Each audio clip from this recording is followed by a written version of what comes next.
All right, hello everyone. Thank you for coming to the very first in the series of talks, How Do We Go Forward, How Do We Go Back? Today I am really thrilled to welcome Stephen Ha and Kathryn Holt, both from The Ohio State University. Stephen is currently a PhD candidate at OSU, and his dissertation work examines masculinity and queerness in the ballets of Frederick Ashland. Kathryn Holt is another PhD candidate and graduate teaching associate in the Department of Dance, where she has led general education courses on dance in global context and dance in popular culture, as well as studio courses in Irish dance technique. Today, they're going to be talking about the graduate student experience. So would you mind first starting off with, what is the situation like for you right now? You want to start, Steve? Sure. Well, for me, this sort of, I'm in my dissertation writing phase. So ironically, the COVID situation and social distancing has been a time of isolation, which has been somewhat productive for writing for the most part. So that's sort of one of my, it's weird to say that there's a silver lining to all of this, but for me, I've actually been developing better habits of trying to when to and how to sharpen my focus when it comes to writing time. So hopefully that's something I can take with me moving forward in terms of developing good habits. But yeah, for the most part, I've been just working on dissertation writing, and which has been going really well most days. There are really bad days too. I will say that probably the biggest challenge, and I don't know if Kathryn, you're probably running into the same thing, is access to research materials is difficult right now with all the libraries being closed. So, you get to a point where you're writing and you feel like, oh, I need a certain kind of text, or I want to look into some texts to help support what my ideas are. And then, you run into a roadblock where you just don't have access to those materials. So there's some sneaky ways of trying to look at like Google book previews and, trying to read book reviews maybe of those texts. And hopefully you can find some kind of fragment and sort of dog ear it and say like, okay, I'm going to take this moving forward. But yeah, it's just been writing and putting up the blinders, which is probably what I should have been doing all along. But right now I'm having an easier time with it because, we're just not supposed to be doing other things outside. So a lot of the distractions for me have been eliminated. So yeah, similarly, so Steve and I were in the same cohort, so we're kind of in a similar stage in the process. So similarly, I'm currently in the process of writing my dissertation. And I am also still teaching. I'm teaching an online dance and popular culture course for the summer. It's the first time it's been offered online in the summer. So I'm still doing that in addition to my own dissertation work. And I guess, I would say I serve on the executive council for our Council of Graduate Students, which is our student government for graduate students at OSU. And that's still, normally in the summer that's not very active, but right now it is pretty active because we're having to address a lot of the questions surrounding like how do we support graduate students going forward in this time. So I would say for me, it actually has not been a super productive time for writing. I think I really struggle to work at home. I'm the sort of person who would usually like go to a library or go to a coffee shop or whatever. So it's been a real challenge to navigate like working in a space that I'm normally use only as my like relaxation space, and also just the reality of like when I'm dealing with the stress and anxiety of living in a global pandemic and now a nationwide uprising. Focusing on writing is not always something that comes easily. So. For sure. Yeah, no, there definitely have been more, this particular week has been really difficult for that. I agree with you. Yeah. But we had talked about this before too, is that, sometimes, the world it's just so heavy right now that my writing has also been an escape, if not brief. And it's weird. And sometimes I feel kind of guilty about it, but it's like, there are days where I'm just like, I can't handle what's happening in the world, and I need just a little bit of time for myself and to know that what I'm doing is productive for my own work eventually. And it's sort of a weird guilt that I also feel that comes with that. and then it's like, I spend 2 hours and I've come up with like a sentence and that's it. And then I'm like, okay, I'm going to go back to reading, what's happening in the news and just sort of trying to stay on top of, what's going on locally and nationally too. But I hope that, I do hope that, and I think this hopefully will happen for you too, is that, for me, writing full time is like living the dream. It's, without having additional responsibilities right now, like, I can't even tell you how good it feels to be able to do that. Like, I'm lucky that I can do that for myself, that financially, like, I'm stable enough to be able to do that for myself. So hopefully you have that to look forward to. Yeah. We'll see.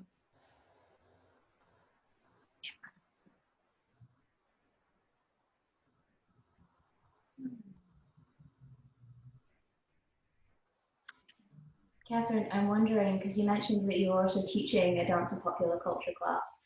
What's it like right now straddling that line between being a student and being a teacher? Yeah. Are you also teaching? I am not teaching over the summer. And in terms of even in the fall, my 5 years of funding is up. And I had said that I would be willing to teach studio classes in the fall if the department had any openings. Then, COVID stuff happened and that wasn't clear. Now it's not really still necessarily clear what's going to happen. So I may or may not be teaching in the fall. I don't know yet. Okay, then just to Kathryn, I think. Yeah. So I think for me, it's challenging because when I'm in a moment like now where I'm having trouble like focusing on getting work done, I feel like, I have a responsibility to my students to at least get the work done that is like supposed to support them. So that's right now kind of all I'm doing in terms of like working and productivity, because by the time I get that done, I don't really have like the mental space for my own work. And then also just, I think the one thing that I am really grateful for in terms of like being sort of playing that dual role of student and teacher is that I feel like being in that position, I feel a little bit more tuned in to like, okay, if as a student, what do I want from my instructors right now? And so I'm kind of able to apply that to my students. I mean, I think the second half of the spring, everybody was just like, we just got to be super flexible with people because, and the same thing is happening right now because, I'm recognizing, I have students who are affected in any number of ways by what's happening right now, whether it's COVID, whether it's, Black students who are directly affected by police violence, whether it's students who are out protesting themselves and things like that. So I've been finding myself kind of really focusing on like, what can I do to make their lives a little bit easier? And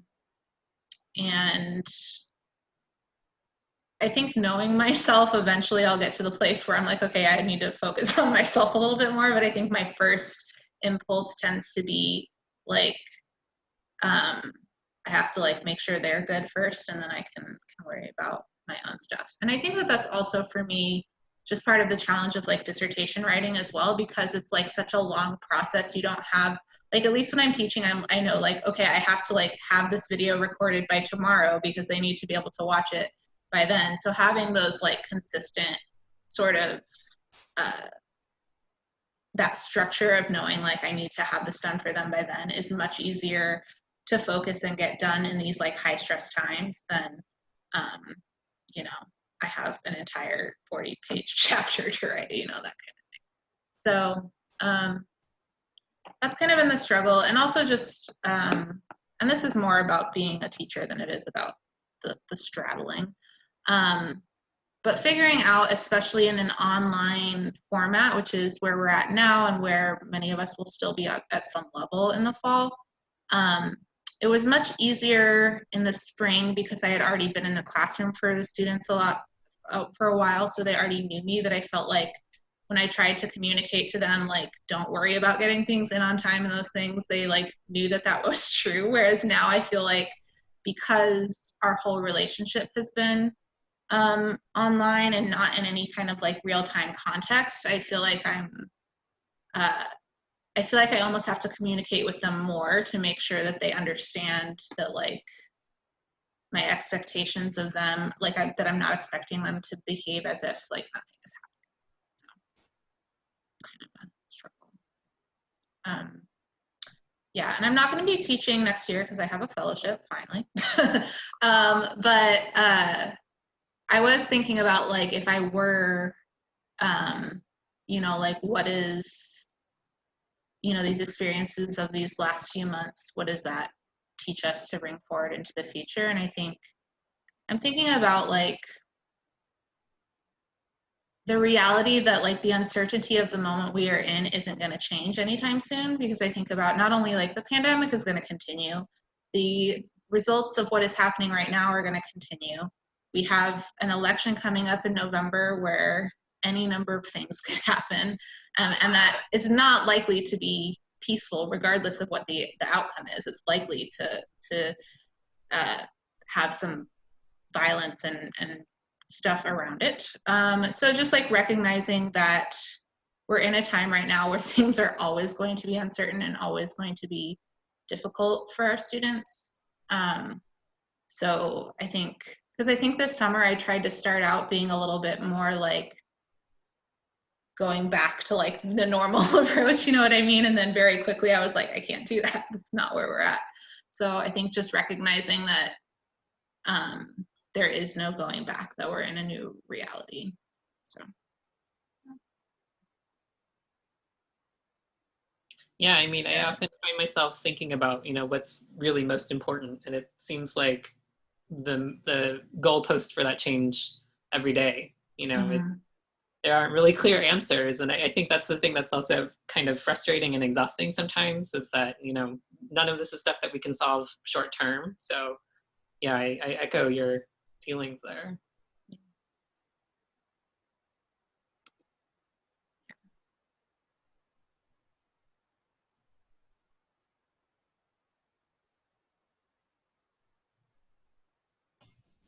Classic Zoom error. You mentioned stuff that you personally want to bring forward. What personally or institutionally do both of you want to see, like, your departments or your universities bringing forward into the fall?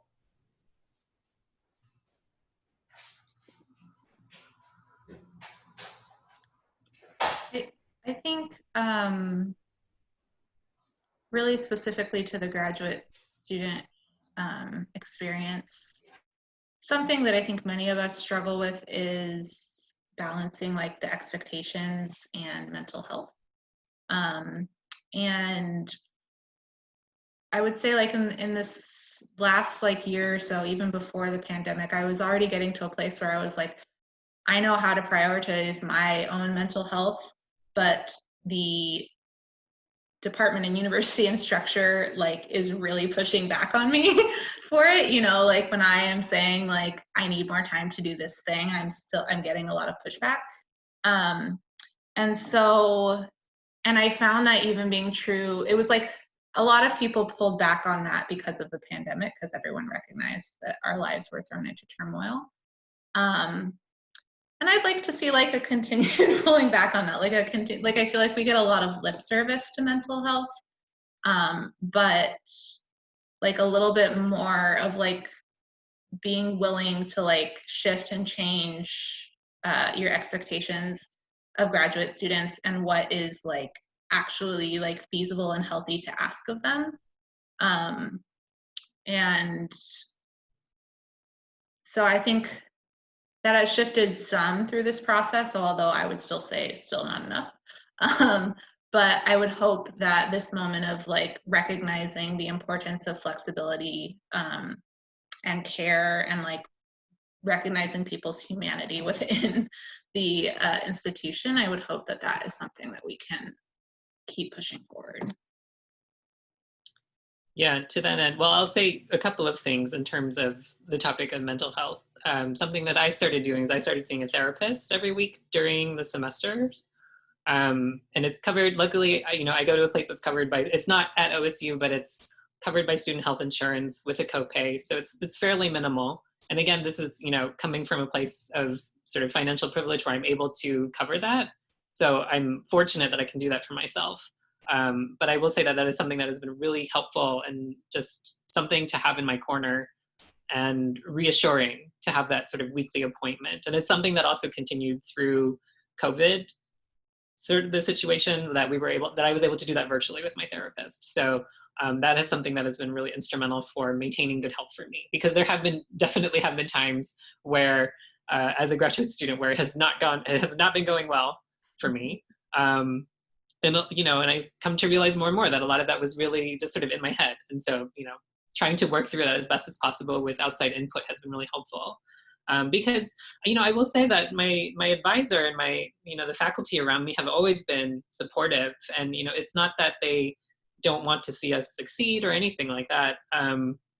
You hear sort of maybe horror stories of more abusive faculty, and I've never experienced that in the department personally. But I think one of the things that I have realized is that, my anxiety gets to a point where I'm afraid to ask for help because I feel scared or embarrassed that, as a graduate student, I'm not performing my duties. And so it becomes really hard when the person that you're supposed to ask for help is also the person that's kind of like overseeing, your progress, is monitoring your progress. So I'm learning to work through that more and more, to the point where, my therapist is saying, it's a lot of this is about really just about advocating for yourself and just asking for whatever it is you need. And you're not going to necessarily cause a problem. That's not what this is about. But, just sort of being conscious of why I'm scared to ask for help sometimes. So that's definitely been part of my experience of just, going through therapy as a graduate student. The other thing that I will say that in relation to that is that he has often said that, graduate students are really susceptible to, having issues with mental health. So I think, as Kathryn was saying, having certain structures in place that really address that, and not just like, take the time you need, or, go relax this weekend, or whatever, like that's not necessarily enough, clearly. And like I said, as my therapist has said, that we are a very, very vulnerable, very susceptible population to mental health issues. So I think, there's a couple of ways perhaps to address that, is having the structures in place that, you can treat the sort of symptoms of it, but also, what are the preemptive measures in terms of, reducing commitments and workloads and whatever it is that we need to be a little more comfortable with our own sort of progress, or measuring our success, or whatever that means to us. So I would say, those are the two things that I really think about when I think about mental health as a graduate student, is that there are structures and things that resources available, but also, what are the preemptive things that we can do? To which I don't necessarily have clear answers, but I think, reducing commitments in some cases is at least a place to start, the small things that we can do. Yeah. I think normalizing taking days off would be great. That's honestly like one of the biggest things for me, is I'm like, we're never actually allowed to like recharge without feeling guilty about it. Yeah. Well, and it's even when the faculty, they tell you to take a day off for yourself, and then it's like, but like, even, like fall break, you have 4 days, and you're like, but your knee-jerk reaction is always, oh, I should catch up on this thing or do this thing. And then sometimes for me, I would tell that to myself, and then I would just end up sitting there for 2 days doing nothing, because I'm just so paralyzed with the anxiety over not doing, that I actually don't even get anything done anyway. But it's like, I didn't enjoy myself for those 2 days that I took off. It was just totally 2 days of trying to convince myself to do something, and then not actually having anything happen. So yeah. Paralyzing anxiety is not helpful. But it's something that I had to seek an outside, ear and opinion to help me work through it better. Yeah, for sure. Since you mentioned fall break, thinking about coming back to campus in fall. So I don't know if you've seen the OSU sort of like return to campus plan, is that one of the parts of it is that they're eliminating fall break, which is, of course, to avoid students leaving campus and coming back. But I am concerned about choices like that, and the effects that they can have on students' mental health. Because I know, like in my undergrad, institution, the reason that they instituted fall break was specifically because of student mental health concerns, like going too long without having any kind of break. So I'm concerned about this idea that I understand the reason for it, but I'm concerned, you know, we're coming back to a very like high stress environment and high stress time, and taking away breaks from people doesn't seem like a great choice. Yeah. So. Well, it's interesting as for me, as somebody who, my undergraduate at OSU was on quarters. And so the experience of semesters for the first time was like burnout to the extreme. I was actually studying abroad, and that was the first time I ever had a semester.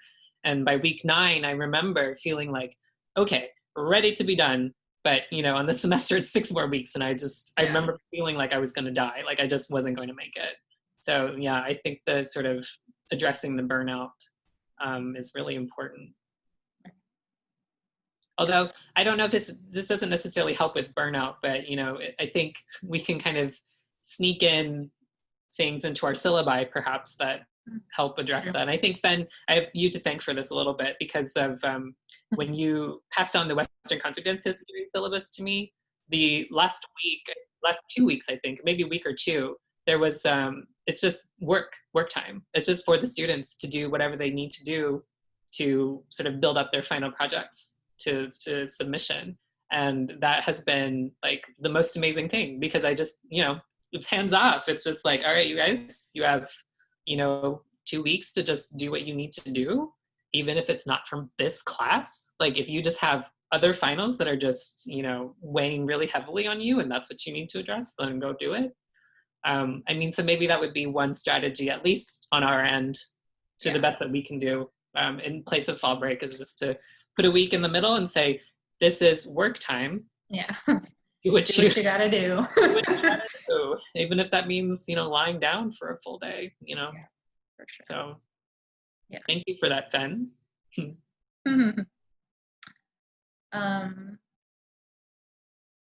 I do wonder also, I don't know, we're getting really stuck on this mental health piece, but I think it's important. So,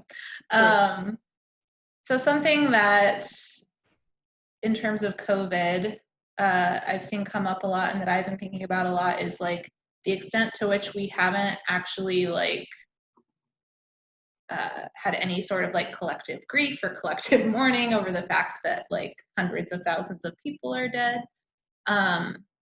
And again, thinking about coming back to campus in a situation where that's not going to be over, like it's still going to keep happening. Like, how can we like prepare for that reality, you know? Because I mean, I think by the time that this is all over, meaning like the pandemic is over in some way, most everybody is going to have been affected, have known somebody or lost somebody themselves. So this is kind of like idealistic, and I don't have like a like specific idea about it, but I would love to see like our department and the university like recognize that in some way and have some way to like actually make space for the fact, you know, like not like act like everybody's coming back and everything that's happening around us is not still happening, you know? Yeah. Yeah, I don't know what would be like a good sort of way to address that, because I mean, the tricky thing about grief too is that grieving process is so different for, you know, it's so unique to the individual. It's like, how do you form something that really, you know, maybe addresses a general need, or, you know, what can you do? But I think you really raise a good point. I think that's important to, you know, recognize that people are also coming back to this, you know, will be coming back to campus having experienced loss. I mean, I didn't lose grandparents to COVID, but I lost 2 grandparents while I was a graduate student at really kind of awful times. One during candidacy exams, that was really not good. Yeah. And another one, it was like, I think it was the end of my first year. So it was like during finals week of my first year as a graduate student. So really, you know, kind of difficult times just to be a student, let alone to lose a loved one. And I don't know, having experienced grief as a student, you know, I don't know what would be the best way moving forward, but it was helpful that like, I do remember having people around me though, that were recognizing that I was going through a difficult time. And I even had a faculty member, when my grandfather passed away, she said, you should go. And I was like, I mean, but Korea's like all the way around the world. This is like a really substantive trip. And she's like, if, you know, your family is able to afford this, like, you should go. Just, you won't regret going. And so I did. And I didn't regret going. It was really important for me to be with family as we went through the grieving process, because he had already passed away. Or no. I'm sorry. My grandfather passed away while I was actually en route. So he was very close to dying, and my mom was like, if you can leave, you know, kind of ASAP, do it. And I was like, okay, I guess this is what I should do. Because it was weird, because in that moment I felt kind of lost, and I wasn't really sure what I should do. And but it was helpful to have a faculty member say, you should do this, you know, recognizing, you know, the humanity of our students, and I'm pushing them to make the choices when we recognize that they're just other priorities, whether it is, you know, grief or COVID things, or, you know, also recognizing, you know, looking at the protests and things as another thing that's just a different priority at this time, and kind of shifting these around a little bit. Totally. I'm going to call us back together because I know we are close to getting to open questions, but there is one more that I want to put to the both of you before we do that, which is thinking about priorities and thinking about the future for both of you as you head towards graduation. What does that look like for you now? What is heading towards graduation given the circumstances that we're in and everything that's going on? An excellent question. I don't know, do you want to start, Steve? Because I think the answer is a little bit easier for me, just because the answer is, for me, it's just, you know, I just want to be done. So I'm tunnel vision dissertation until this is over. And, you know, I've been talking to my partner too. And, you know, the truth is, for me, this is kind of low stakes, because regardless of what happens in the fall, I'll still be working on my dissertation to completion. Even if we were all online at that point, I would probably just be at home working all the time. So for me, like, there were minimal changes. There was just not as much at stake for me as there are other people. So for me, the future is sort of like, okay, just one thing at a time. As my therapist often tells me, you know, when I talk about things that I'm just anxious about or worrying about, he says, that's a future Steve problem. Let that be a future Steve problem. And so that's been my strategy with coping, I guess, as I try to charge towards the finish line, is just, you know, sifting out what is a future Steve problem, what is a current Steve problem. And so if, you know, when, you know, especially talking about like the juggling of many hats, or the wearing of many hats as a graduate student, whether you're a teacher or you're a student, because I have some severe focus issues, and I really, really, really struggle with having so many roles. I think I've come to realize that for me, the tunnel vision strategy is best for now. So it's just finish the dissertation, worry about maybe job search, future things later. So yeah, so I'm a shelve it for future Steve problem, and then I'll figure it out eventually. But all this to say, I don't know. I don't really know what the future holds. yeah, I feel like, you know, at the beginning of summer, because I didn't know yet if I would have any kind of funding next year, things felt like on my personal like trajectory far more tumultuous, and because I was trying to strategize, like, okay, what do I do if I don't have funding? Where am I going to get money? It's not like I can just go out and get a job right now, because there are no jobs, you know. So the fact that I now have funding through next summer, which is excellent, and will like give me the time and space to like finish. But it's really difficult to think and plan ahead, because it truly does feel like, you know, like thinking about applying for jobs, for example. You know, I've had like the alert from all the different like job searches on my email for like the past year, just to see like what's out there, and it has like dropped off so drastically. And given, you know, where we are right now, it's just like we have no idea what the world's going to look like next month, let alone when I finish next year. So it's yeah, it feels really difficult to do any kind of planning ahead, because I even feel like the people that we have in mentor roles, like none of us have dealt with this specific confluence of events before. So even, I feel like when I go to like webinars about like the job market and stuff, I feel like the advice they're giving is already outdated, because it looks so different this year than it even did last year, and who knows what it's going to look like by the time I'm graduated. Yeah. So I think for me, and I do also often feel like my priorities, I'm going to be honest, like sometimes academia at this point is like my 5th priority. Like I'm like, my priorities are like my mental health, my family, my community, society, and how can I like help what is happening and help to change things. And then like finishing my dissertation is like 5th, which I is not necessarily like the healthiest approach. And I have to, I have to finish it, because I won't have money forever. But I think right now, I think the thing that I'm trying to learn to do, and I think will be important through this next year, is learning to compartmentalize a little bit better, to be able to be like, okay, today I am really going to focus on my dissertation, even though it doesn't seem like the most important thing right now. And today I am really going to focus on like running supplies to protesters, because that is the most important thing right now, So figuring out how to like balance all of those different values. And then when the job thing comes around, I feel like all any of us can do is just wait and see and take what we can get. Yeah. Unfortunately.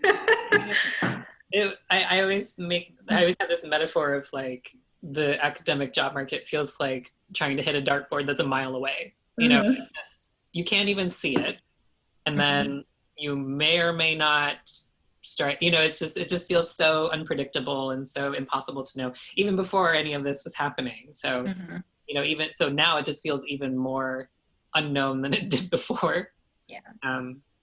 But yeah, I do appreciate the points that you're making about, really trying to find the balance. I will say that as a graduate student, I feel like it takes at least 4 or 5 years to figure out even how to maybe be good at balancing things. And then by that point, you're either done or you're really close to being done. So it's kind of sad that it takes this long to figure out, okay, this is how I need to get all the, parts moving. We were talking about this kind of the other day of sort of like, for me, I know I kind of visualize it as a sort of this ladder, and you have these different priorities that you slide in and out. And I feel like myself was always like my last one. And so that was the one that I needed to be putting higher sometimes. Sometimes, yes, you have to put your community's needs above your own. And then sometimes, the one that I always forgot was me. And because of that, the other things, I wasn't showing up as a sort of better version of myself. So in a lot of ways, when I wasn't prioritizing myself, I wasn't doing a good job of supporting other people, because I was like, a shell of a person to begin with. So yeah, it's some hard life lessons just from being in grad school. Yeah. Really figuring out the balance of it all. Yeah, for sure. And even now, I'm still not good at it, but it gets sort of better. I don't know. Yeah. Well, on that somewhat hopeful note, it gets sort of better.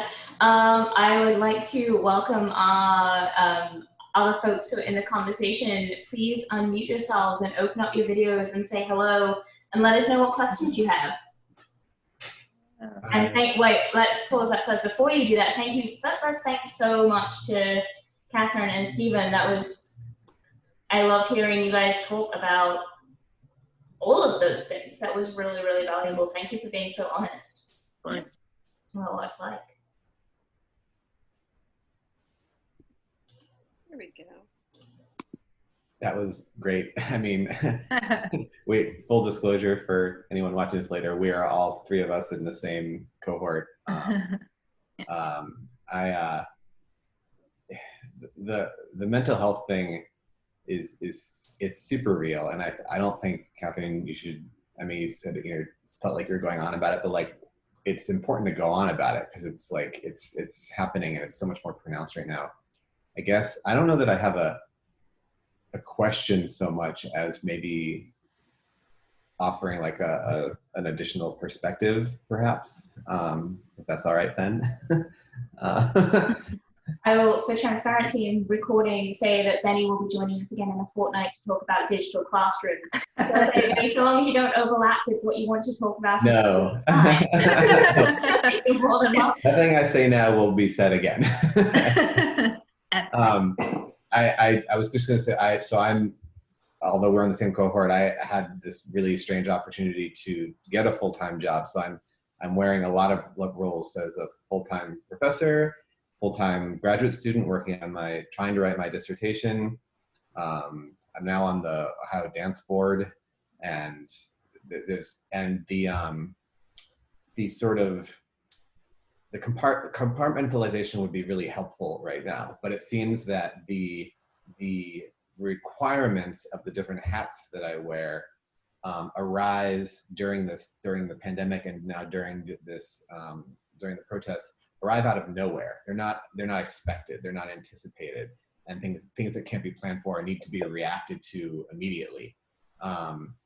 And that really throws quite a wrench in being able to like really focus on anything for more than an hour or something. And then I think, Kathryn, you mentioned, like, I just get exhausted, and the mental requirements of like you, Steve, like I have trouble like sitting down and like doing dissertation work. It's very difficult, and it's made even more difficult now. One of the things that I'll just offer, one of the things I miss a lot, not only have moved away from Columbus for this job and not being around my community, is working with other people. And I'm in this very strange sort of world where, as a faculty member, I'm not allowed to join the graduate writing groups here at Ohio University, but as a graduate student, I really need to. And I'm not in Columbus for that. But I've joined some online writing groups, which has been actually very effective.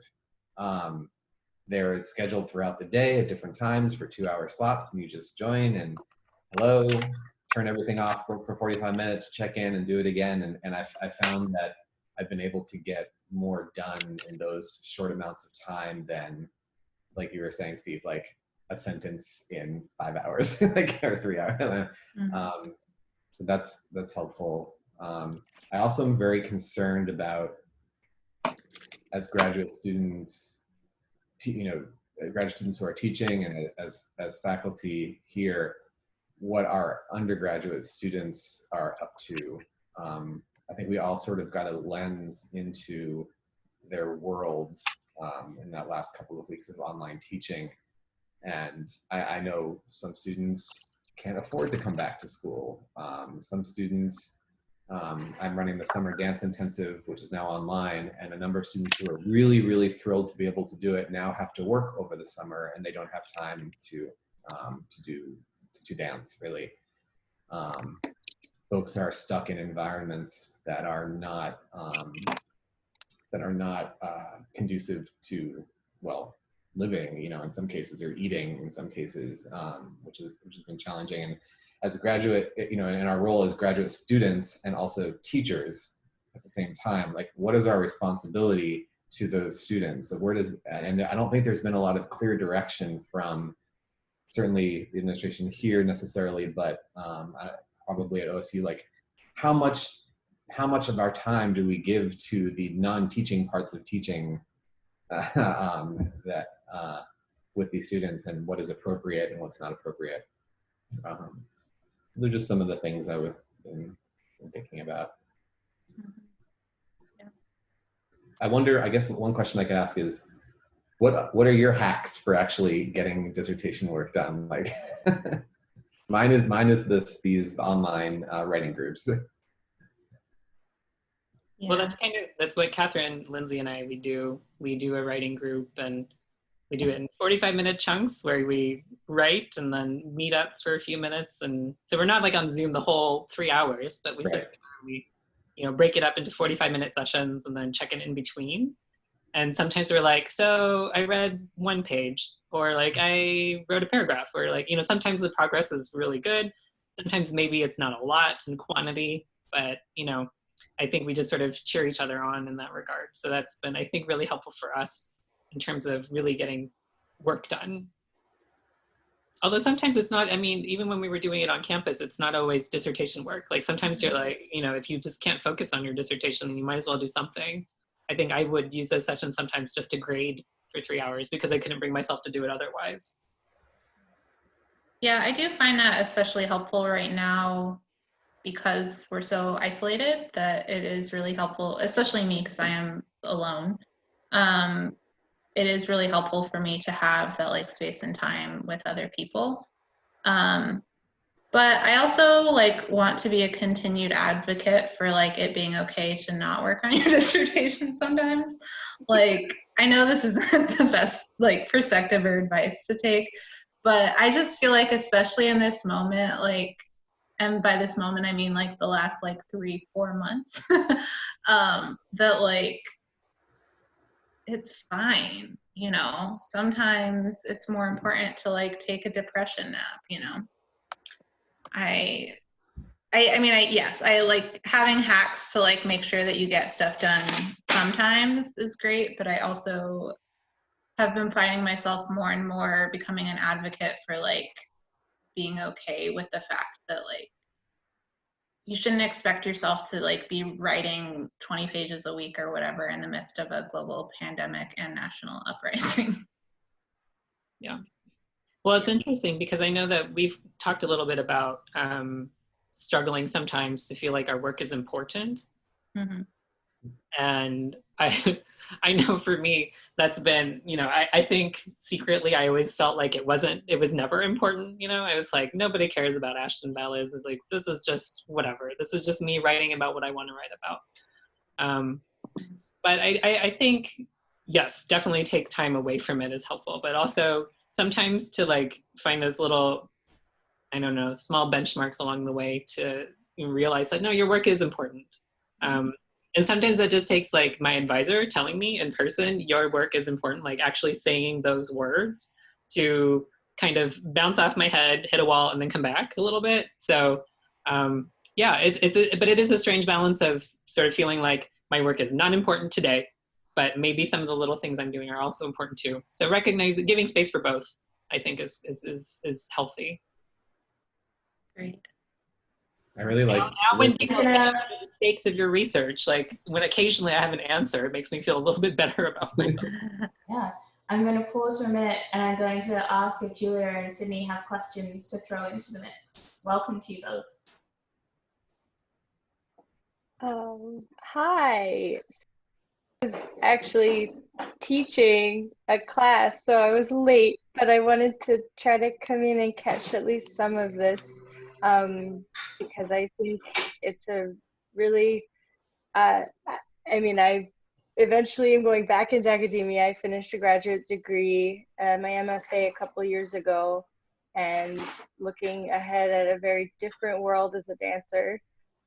When do I want to go back to school? How much of the career I just started building as a performer do I want to give up because I think I need to? I don't want to. So I just want to start to pay attention to some of the discussions, hear the experience of people who are navigating academia in the current climate, and start to make some plans as things start to solidify in the performance and teaching world that I've been in right now.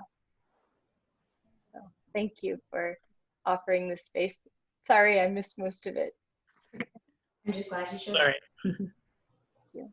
Well, it's interesting, I think, because I think this is a conversation that Kathryn and Lindsay and I were having randomly. We were talking about the incoming class of graduate students and wondering, are they going to actually come because, these are really uncertain times. And I guess the word is that there was an overwhelming response of people saying yes, that they wanted to, because it is a really uncertain time. And this felt like the most secure decision to be making. So I thought that was just kind of an interesting perspective that I would throw out there in terms of, when is the appropriate time to be thinking about graduate school? Maybe sometimes the most unstable of times is the best time to do it, just so you can have, being in the university environment, it is highly structured. So, you have a lot of that structure there for you, as a graduate student. It comes with the health insurance. It comes with, hopefully, a substantive amount of funding and that kind of thing. So, when we're in a time when live performance as an artist and, audiences, we're not entirely sure when that's going to start happening again, but, maybe this is a decent time to be thinking about it. Maybe, I don't know. But it was an interesting moment, because I thought, oh, nobody's gonna, a lot of people are gonna say no, or they're not gonna come into the program because everything's messed up right now. But yeah, I guess there was a really overwhelming response that people are wanting to come because it is such an uncertain time.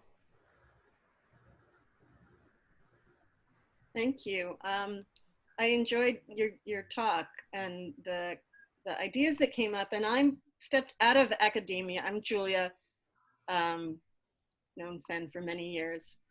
And I stepped out of academia a couple of years ago, actually.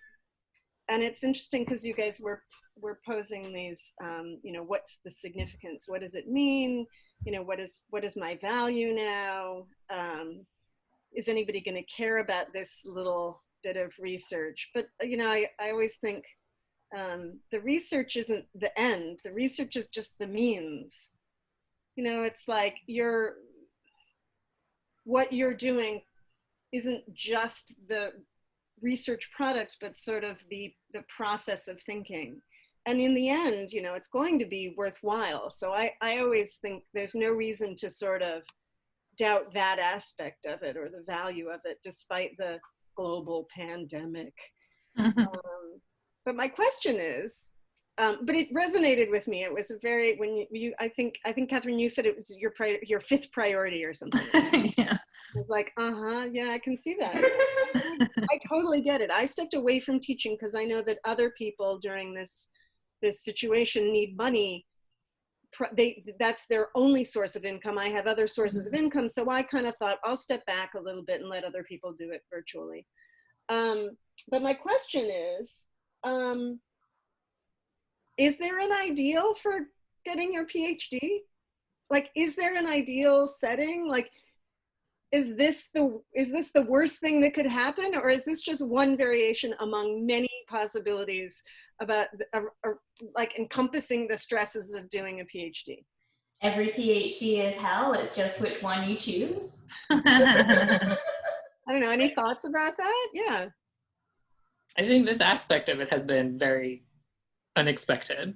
I don't think any of us could have foreseen this. I think, Julia, you may have missed at the very beginning. I was saying there was a certain kind of irony for me in that I was actually able to develop healthier habits of sharpening my focus when I needed to, because I was so isolated. Whereas I think when you're in a department, there's lots of people, there's lots of asks, there's lots of commitments that you're kind of co-signed into. And I think those distractions I had a really hard time with. And because it's all things that you think or you feel compelled to say yes to. So for me, relaxing on those commitments and also shifting into online teaching and relaxing on my expectations for the students and trying to make their lives as easy as possible, in turn made my life easier. And then it gave me more time to really sort of learn how to focus. So it's been a sort of weird thing for me to say that something positive came out of this, or that I'm developing something that I think can help me move forward. But yeah, it's sort of a roll with the punches. And I think I found a weird silver lining out of being isolated all the time. I'm not going to say that I enjoy being socially isolated, but I have found that I can focus, that I'm teaching myself to focus a little bit better as a result of, Because I missed the beginning, are you all living alone? Do you have housemates, roommates? I am living alone right now. Okay. See. Yeah. I will say, I think I agree with you, Steve. But I think to your question, Julia, I can also answer it. What's different about this is that my friends and family are sick or dying around me, and people are getting injured, and like there's a different, the distractions are of a different magnitude than I mean, the other kinds of hells that are the PhD experience. It feels to me that this, I mean, it's been hard for all 5 years so far, but this year, regardless of the kind of work I'm doing, I find it to be just much more distressing, and I just, I don't know, it feels different to me. I think I also would add that, like, I think COVID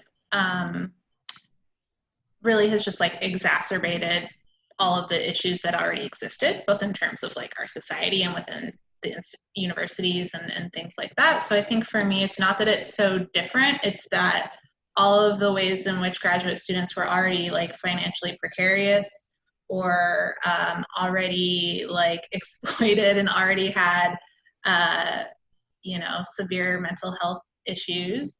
All of those issues that already existed, that already make a PhD difficult, have been exacerbated by the current moment that we're in. And also, you know, as we were discussing, the reality that like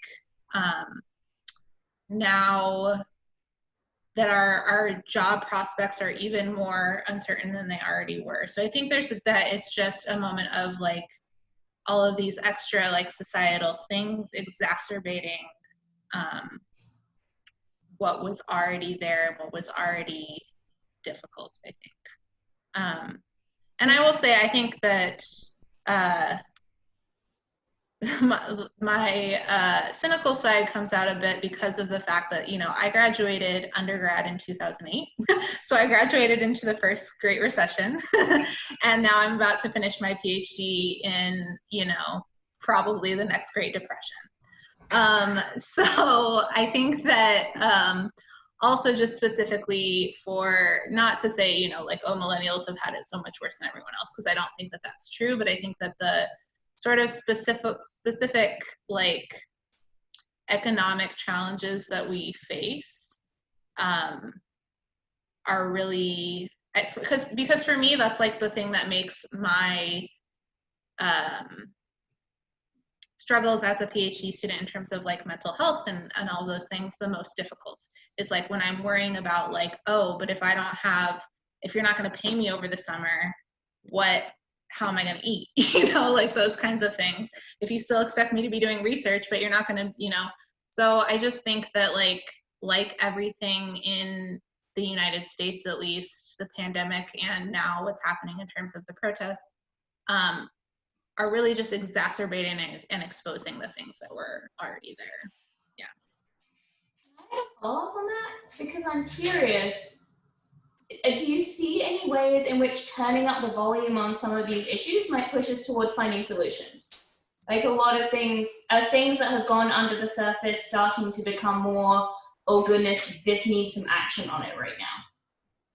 I would say yes, in the sense that I'm seeing like graduate students at OSU mobilize in a way that they haven't before. So, you know, several of us have been talking about like, we should unionize for like years, and it was always a conversation that got shut down. And now it's a conversation that's really starting to happen because there's so much uncertainty about what's going to happen in terms of like, with budget cuts and everything, like how graduate students are going to be affected, and also in terms of mental health. So I would say that like so far from, our department, I think, is better at responding to these things than like the institution as a whole is. But I would say so far, I haven't seen a huge change in how the administration is responding to those concerns, but I have seen a change in the sense of urgency and the willingness to push from graduate students. And I do think that that is a positive that has come out of this moment, for sure. Thank you. I'm keeping mostly muted because there's cooking happening in the next room.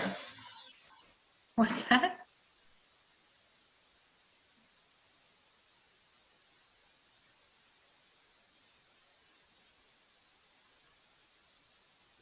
wonder, one of the things I'm seeing a lot of that's affects graduate students is the financial ramifications of the pandemic for universities and state budgets, especially public universities, is such that there's a lot of activity around, around ways to tighten the belt. And that takes time to figure out, and that time, therefore time is not necessarily spent on the ramifications of those ramifications. Mm-hmm. And it's sort of left up to, there's not sort of a cohesive, message from the larger administration. It's sort of left up to individual departments to address, which in some sense is helpful because every department is different. It has different kinds of needs. Like what my department needs is very different than what chemistry folks are dealing with right now, in some ways. So, but I think there's not going to be a lot of money for a lot of the things that, a lot of the changes that I think need to happen, and finding more scrappy ways and ways of working inside of the system without having to get the approval of the system, are ways that we can make some really, I think, effective changes internally in different departments that can affect grad students and undergrads and faculty in positive ways, like things like scheduling of classes and workloads and things like that, and curriculum changes and stuff that you can do some of that stuff without approval, and some of it you run into a wall.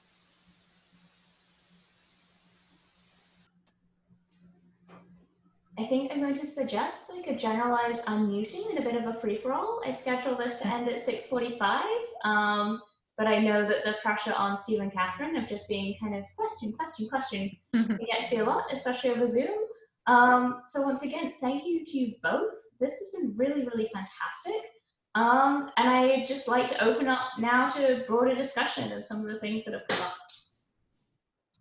Taking off my moderator hat unless I need to put it on. I think somebody who went from the US then to the UK in academia, and the UK was a little bit of a shock to my system because I thought it was rather more bureaucratic and a little bit more looking over the shoulder.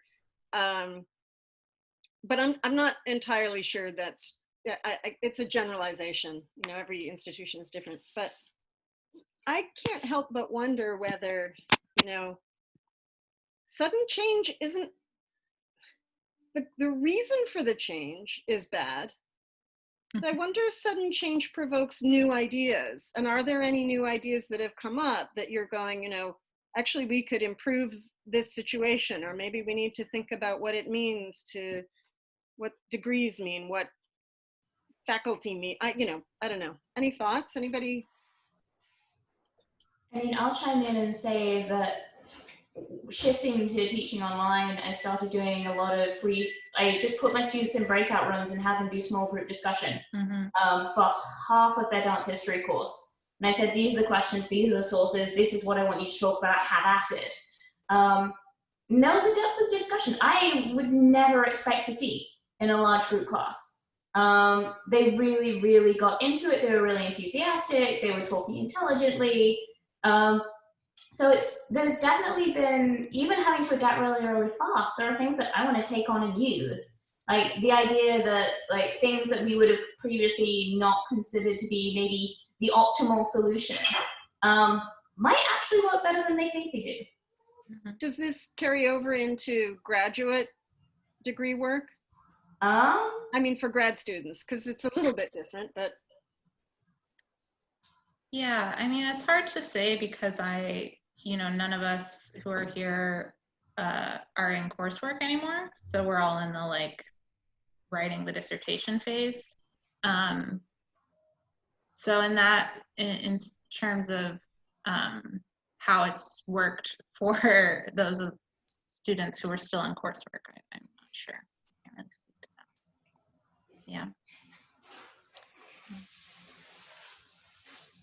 I'm with you, Fen, though. I think shifting the sort of metrics of what I thought was valuable was actually really an interesting exercise. And like a lot of the assignments that I ended up, you know, kind of revising were to just get students to do kind of what I thought I was just getting them to do something, you know, I didn't even necessarily worry about what the objective was, but they really did come into their own and figure out a lot, you know, they said a lot of remarkable things without me needing to push so hard or to guide them in the way that I thought was the most sort of pedagogically sound. So yeah, I mean, just sort of realizing that they are far more capable than sometimes we expect if they just, you know, are maybe motivated a little bit differently. Yeah. And also trading classes with other professors. Mm. Like, I'll go and guest teach this thing that I'm really good at. Will you come and guest teach? And we'll, because it's now become as simple as signing into a different Zoom chat. Mm-hmm. You can have an expert guest teach your students. Yeah, that's a good point. I was just thinking also, you know, Steve talked earlier about the difficulty of not having access to certain research materials. But on the flip side of that, I've had sort of some good fortune in that, like, dance works that weren't online otherwise have now been put online because they aren't accessible to people in another way. So I've been able to get access to some things for my dissertation that I might not have had access to otherwise. So I think that in general, you know, some of the sort of like opening up and democratization of resources that has happened through this process has been really excellent and is something that I think I would love to see continuing. Well, I mean, that's sort of been an interesting thing that, like, you know, a lot of dance companies have been streaming performances now and putting them online. Mm-hmm. And it's, you know, some of us are kind of throwing up our hands and wondering, you know, why haven't you been doing this kind of all mm-hmm. along and, you know, using this as a way of engagement? But I'm with you. I hope that this is something that is taken forward into the future and that, you know, these dance companies realize that it's, you know, maybe there will be some of their works will be pirated and that kind of thing, but you know, hopefully they'll see the benefits of, you know, disseminating their performances in this way, because, you know, I think that's one of the sort of elitist aspects about dance performance that I have a lot of trouble with is that, you know, so much of it, for example, is centered in large cities in New York and in London and these sort of urban areas, and the work doesn't spread. And the expectation is somehow that, oh, well, if you're interested in New York City Ballet, you'll go see them, you know, but it's not everybody can even afford to do that in their own lifetime, even if they save up, you know, indefinitely. So it's kind of, I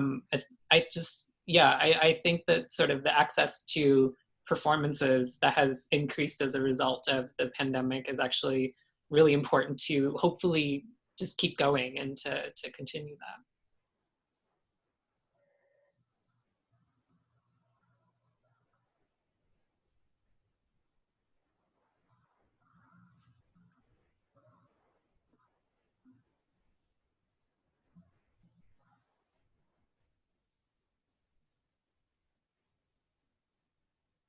All right. I have a question. I had something I wanted to. So I have seen a lot of, like, not Google Scholar, but Google Scholars. And I feel like people now, especially in the last week during the protests, and there's a lot of social media push for education, but the resources that are available that are protected by, you know, subscription services at universities are not available. I don't know if universities have made efforts as part of outreach to make these resources more available. I think that there's a lot of value that is missing from a moment where a lot of people are really interested in engaging with scholarship sort of as a social movement. So I, just speaking as someone who is very much, I'm just in teaching and performing right now, so I'm like completely removed from academia. But I've been curious to see if there's been some effort to use or to share those resources, especially now. Do you know if that is the case? Could you maybe point me in those directions? I think that obviously I, as an alum, still have access to the material, but you know, that's also a privilege. I can tell you that a bunch of places And I have to go and look, but I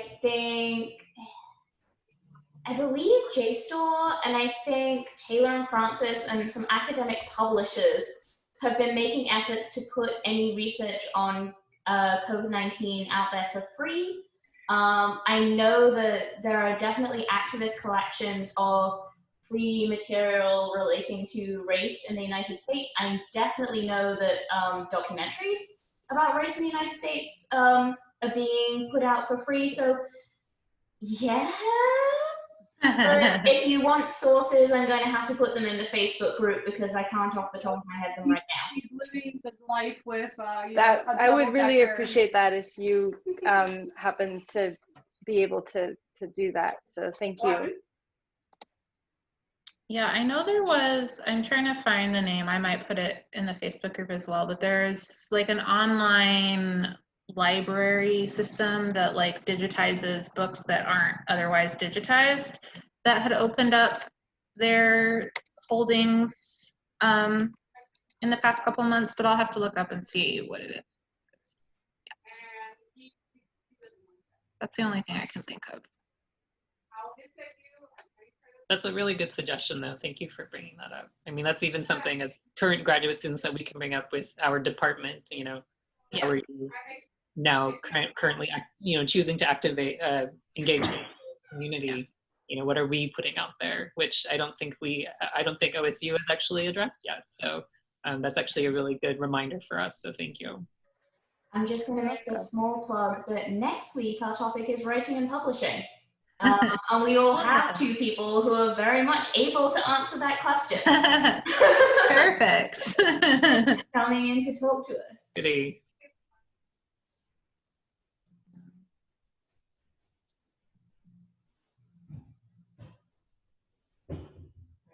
On that note, I think I will round us up. Can we please either wave your hands or show some reactions and say thank you to Steve and Kathryn for a wonderful conversation. Thank you to all of you for joining us and your questions. I will speak honestly, this was really fantastic for me and much needed. And just having a conversation about these really real questions that we're having. This was delightful, and thank you so much for being here, all of you. Thank you for curating. Thank you, Ben. I'm going to put stop on the recording now. All right.